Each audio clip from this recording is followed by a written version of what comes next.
Prime Minister Mark Carney will make his second trip to the American capital on Monday, even with the United States in the middle of a government shutdown, where he'll hold meetings at the U.S. Capitol and at the White House, his second since he took office. And it comes at a moment where trade tensions between the two countries remain at a steady boil. Joseph Steinberg's a professor with the University of Toronto's Economics Department. Great to chat with you this morning, Joseph. We don't know the exact details of the Prime Minister's agenda, but the free trade agreement between Canada, the U.S. and Mexico, which is up for review next summer, will likely be a part of the conversation. Now, the U.S. ambassador to Canada has said an extension isn't likely, but that doesn't mean that USMCA or CUSMA is ending, correct?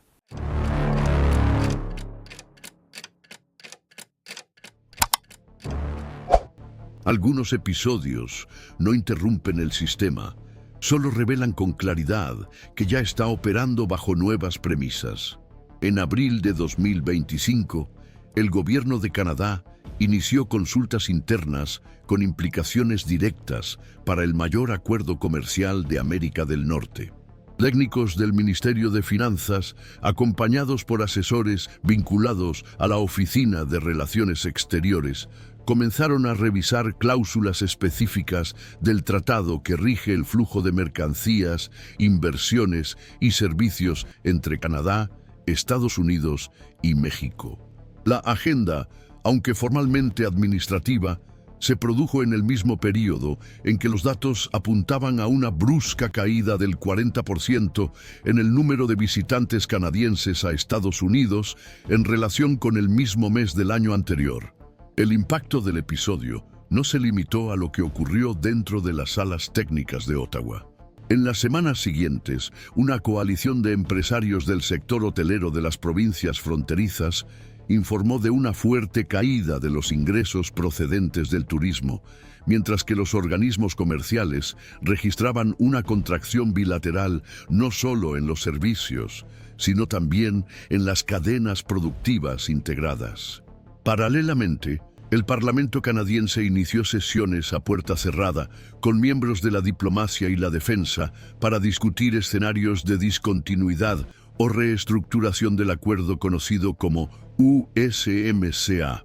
Esta medida, descrita por fuentes diplomáticas como aún exploratoria, coincidió con un gesto de mayor alcance: el anuncio formal de la entrada de Canadá en un programa europeo de defensa conjunta por valor de $244.000 millones, sellado tras meses de negociaciones llevadas a cabo en Bruselas. El mensaje institucional no pasó desapercibido para los observadores internacionales. En menos de 3 meses, Canadá ha mostrado su disposición técnica, económica y estratégica para rediseñar sus ejes de dependencia comercial, en un movimiento que rompe con los patrones históricos de convergencia casi automática con Estados Unidos.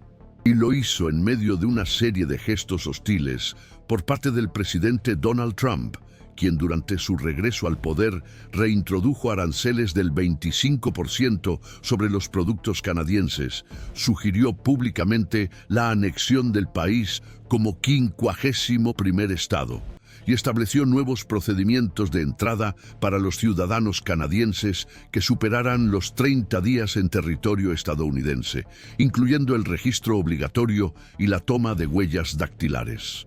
El gesto, criticado por organizaciones de derechos civiles en ambos países, fue interpretado por los diplomáticos como una escalada en el trato a un aliado histórico. Mientras tanto, los datos publicados por institutos de investigación en marzo de 2025 indicaban que más del 60% de la población canadiense tenía previsto evitar los viajes a Estados Unidos al menos hasta el año siguiente. Representantes de sectores económicos estratégicos comenzaron a pronunciarse. Los alcaldes de ciudades estadounidenses situadas en regiones fronterizas, como el municipio de Hines, en Alaska, alertaron públicamente sobre el colapso de las economías locales que dependen del flujo diario canadiense. A partir de abril, los efectos secundarios dejaron de ser solo proyecciones y pasaron a formar parte de los informes de impacto económico regional. Según una encuesta de la Asociación de Turismo de Nueva Inglaterra, Parte del sector hotelero ya había suspendido las contrataciones previstas para el verano, mientras que las cadenas de restaurantes informaban del cierre de establecimientos en ciudades fronterizas. Sin embargo, el epicentro de la crisis pasó del comercio a la arquitectura institucional del tratado. Los técnicos canadienses comenzaron a discutir abiertamente la posibilidad de utilizar la revisión obligatoria del acuerdo, prevista para el 1 de julio de 2026, como una ventana formal para una renegociación profunda o una eventual retirada. El tratado, aunque válido hasta 2036, prevé que cualquiera de los tres países pueda, durante el proceso de revisión sexenal, manifestar su deseo de no renovarlo o de modificar sustancialmente sus términos. En este contexto, Mark Carney, primer ministro canadiense, consolidó internamente una estrategia de sustitución gradual de la dependencia comercial con respecto a Estados Unidos.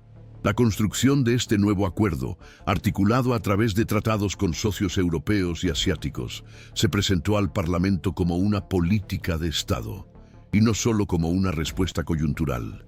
Aunque los movimientos canadienses se produjeron dentro de los marcos institucionales vigentes, los analistas observan que el patrón de respuesta contradice décadas de integración pasiva con Estados Unidos. La lógica de la convergencia automática ha dado paso a la lógica de la sustitución cautelosa. Y este cambio de rumbo cobró fuerza precisamente en el momento en que el gobierno estadounidense comenzó a adoptar gestos considerados hostiles o impredecibles por sus vecinos y aliados. El canal de comunicación entre Washington y Ottawa sigue formalmente activo, pero la ausencia de declaraciones conjuntas desde enero refuerza la percepción de un distanciamiento estructural. Para quienes siguen la dinámica de las relaciones internacionales, el proceso en curso no sugiere una crisis aislada, sino una reorganización de la arquitectura hemisférica. La posible ruptura, aún en fase embrionaria, se inscribe en un contexto más amplio de desconfianza mutua y de reconfiguración de las alianzas comerciales y estratégicas. En este escenario, las señales emitidas por Canadá no parecen improvisadas ni reversibles a corto plazo. Las comisiones parlamentarias, las misiones diplomáticas y los sectores empresariales operan al unísono en la búsqueda de rutas alternativas que reduzcan la vulnerabilidad del país ante las decisiones unilaterales de Washington. La existencia de esta convergencia es, por sí sola, un indicio de que la relación bilateral atraviesa un momento de reevaluación sistémica, y los próximos pasos del gobierno estadounidense serán observados no solo por sus socios comerciales inmediatos, sino por un conjunto más amplio de actores internacionales, atentos a la forma en que Estados Unidos trata a sus aliados históricos en contextos de desacuerdo. Es en este punto donde cobra relevancia el papel de las iniciativas de análisis independientes. Cuando las decisiones institucionales se entrelazan con dinámicas políticas de alto riesgo, seguir los hechos con profundidad y contexto se convierte en una necesidad, no solo en una opción. Por eso, nuestro canal sigue atento a los desarrollos de esta tensión. A partir de ese momento, la tensión comercial entre Estados Unidos y Canadá pasó a considerarse no solo como una disputa arancelaria puntual, sino como un indicio de un cambio más amplio en la estructura de las alianzas económicas continentales. En sesiones técnicas celebradas entre mayo y junio de 2025, la Comisión Permanente de Comercio Internacional del Parlamento canadiense escuchó a miembros de la industria, la diplomacia y el sector de la defensa para evaluar los impactos de una posible reformulación o abandono del TEMEC. Documentos preliminares revelan que, bajo el liderazgo de Mark Carney, el gobierno canadiense llevaba al menos 9 meses estudiando alternativas multilaterales.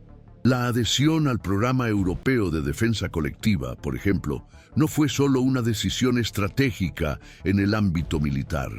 Funcionó como puerta de entrada para ampliar las negociaciones comerciales con el bloque europeo, incluyendo los sectores de la energía, la tecnología, la minería estratégica y el transporte logístico.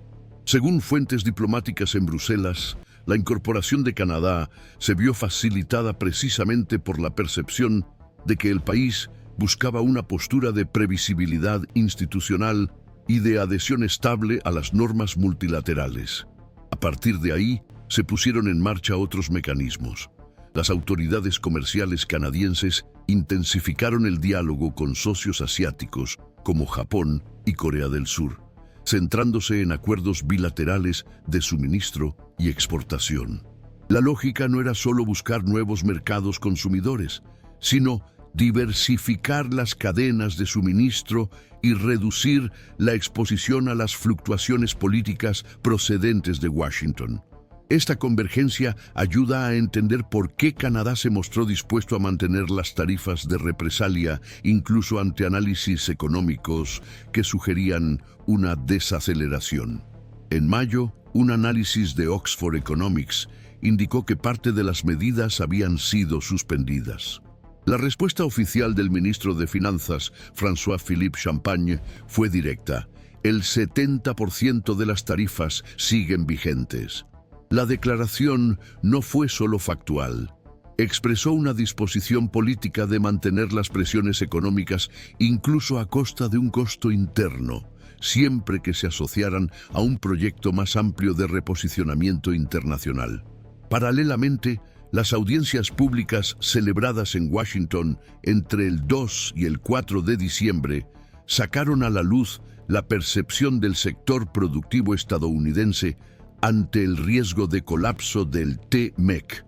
150 representantes de sectores estratégicos participaron en las sesiones convocadas por la Oficina del Representante Comercial de los Estados Unidos. Entre los testimonios destacó el de Riley Bushu, vicepresidente del Consejo de Horticultura del Noroeste, que representa a los principales productores de manzanas, peras y cerezas del país. Según Bushu, los aranceles impuestos por México durante la primera guerra comercial de Trump ya habían causado pérdidas significativas.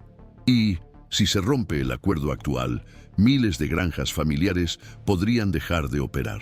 En sus palabras, no hay mercados alternativos capaces de compensar la pérdida del acceso preferencial a Canadá y México. Este tipo de declaración, registrada oficialmente en las actas de la Comisión, refuerza el grado de interdependencia de las cadenas productivas regionales. El mismo tono fue adoptado por Dave Walton, secretario de la Asociación Americana de Soja, quien señaló los efectos indirectos de los aranceles sobre el acero, el aluminio y las autopartes en la rentabilidad de los productores rurales. Los representantes de la industria automovilística, reunidos en el Consejo de Política Automovilística, también expusieron que, bajo el nuevo régimen arancelario, cada vehículo producido podría ver incrementado su coste final en hasta $12,000, lo que haría inviable la competitividad frente a los fabricantes europeos y asiáticos. Estas declaraciones no se produjeron en paralelo al debate canadiense, sino que fueron una respuesta directa a las señales emitidas por Ottawa. La simultaneidad de las presiones a ambos lados de la frontera muestra que la crisis ha dejado de ser bilateral y ha adquirido un carácter multilateral. El punto central de las críticas al gobierno de Trump en estas audiencias no fue el contenido del acuerdo, sino la imprevisibilidad institucional generada por las acciones unilaterales. Esto quedó patente cuando el propio presidente, al ser preguntado sobre la renovación del tratado, respondió que podría dejar que el acuerdo expirara o buscar uno nuevo. Esta declaración, vaga y técnicamente inconsistente, fue recibida con perplejidad por los analistas que siguen las negociaciones desde la renegociación del TLCAN. El TMEC es el principal instrumento regulador de un comercio trilateral que en 2024 movió $1,6 billones. La mitad de ese volumen se concentra en cadenas productivas integradas, en las que las piezas cruzan las fronteras varias veces hasta su montaje final.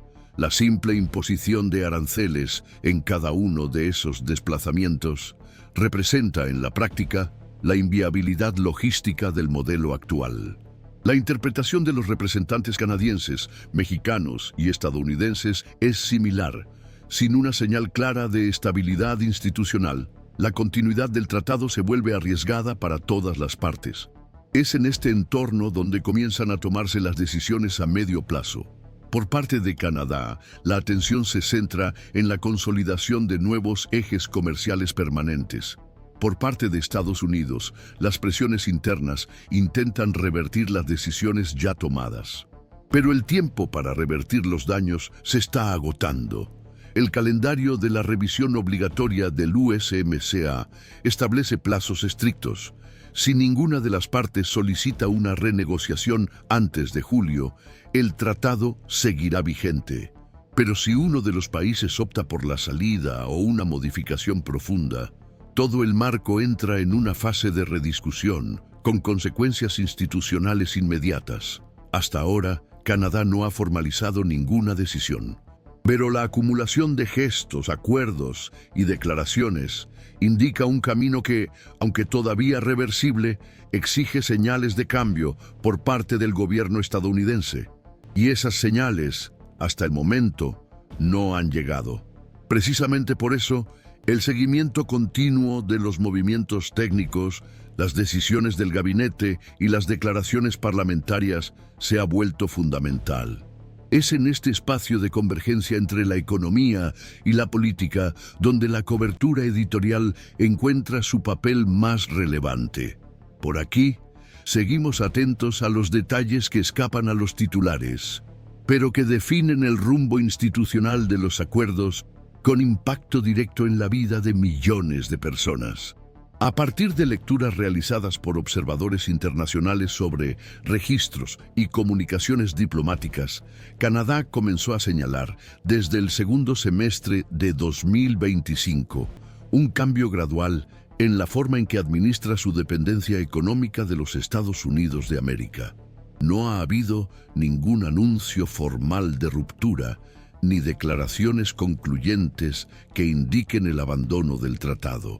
Lo que se ha consolidado, en cambio, es una serie de medidas alineadas entre sí: pactos bilaterales, reorganizaciones logísticas, reorientaciones de prioridades estratégicas, que, tomadas en conjunto, apuntan a una transición en curso, aún difícil de cuantificar en sus efectos finales. Las interpretaciones sobre el grado de compromiso canadiense con una posible salida completa del acuerdo Estados Unidos-México-Canadá siguen divididas. Para algunos analistas, el movimiento es esencialmente táctico, destinado a ampliar el poder de negociación de Canadá ante las revisiones y renegociaciones previstas. Para otros, sobre todo diplomáticos que siguen de cerca las negociaciones multilaterales en Europa y Asia, lo que se observa es una elección estratégica a largo plazo, cuya consolidación ya no depende de manera determinante de las actitudes adoptadas por Washington. En este contexto, el debate se desplaza, menos sobre si Canadá puede salir, más sobre lo que tal salida significaría para el equilibrio económico y político del continente. La interpretación más prudente sugiere que Canadá todavía pretende preservar el marco multilateral, pero solo si este acuerdo pasa a funcionar en condiciones más estables, predecibles e institucionalmente fiables. Esta interpretación se ve reforzada por las declaraciones públicas del primer ministro Mark Carney, quien, en diferentes ocasiones, ha afirmado la importancia de las estructuras cooperativas, al tiempo que ha defendido los mecanismos de protección contra las fluctuaciones externas y los choques de volatilidad. La disposición al diálogo se mantiene, pero ya no se presenta como un compromiso automático, ni como un camino sin contrapartidas. Al mismo tiempo, los juristas especializados en comercio internacional señalan que la retirada unilateral de cualquier país signatario puede dar lugar a complejas disputas jurídicas, especialmente en sectores caracterizados por inversiones cruzadas a largo plazo y por contratos concebidos para operar en condiciones de estabilidad regulatoria. Hasta ahora, no existe consenso sobre los efectos legales inmediatos de una posible salida de Canadá, ni sobre las vías formales para la sustitución parcial del acuerdo o la renegociación de cláusulas centrales. Aunque el tratado prevé instrumentos de solución de controversias mediante arbitraje internacional, la existencia de estos mecanismos, por sí sola, no garantiza resultados en plazos compatibles con la urgencia de las cadenas productivas más sensibles. Este punto es particularmente crítico en áreas estructurales, como la industria automotriz y la producción agrícola, en las que los contratos se estructuran a menudo sobre la base de expectativas de flujos arancelarios estables durante décadas. Por lo tanto, el riesgo institucional no se limita al plano diplomático. Afecta directamente a la previsibilidad de las inversiones, la organización de los suministros y la viabilidad de cadenas enteras que dependen de normas claras para funcionar con eficiencia. La dimensión jurídica se suma a una tensión política creciente. Los representantes del sector privado de los Estados Unidos de América, ya presionados por pérdidas consideradas cuantificables, han ampliado su presencia y articulación en el Congreso. En reuniones con líderes parlamentarios, argumentan que la continuidad de las políticas arancelarias actuales no solo amenaza los puestos de trabajo, sino que también debilita la credibilidad internacional del país como socio comercial confiable. Paralelamente, surgen señales de división dentro del propio equipo económico de la administración en funciones.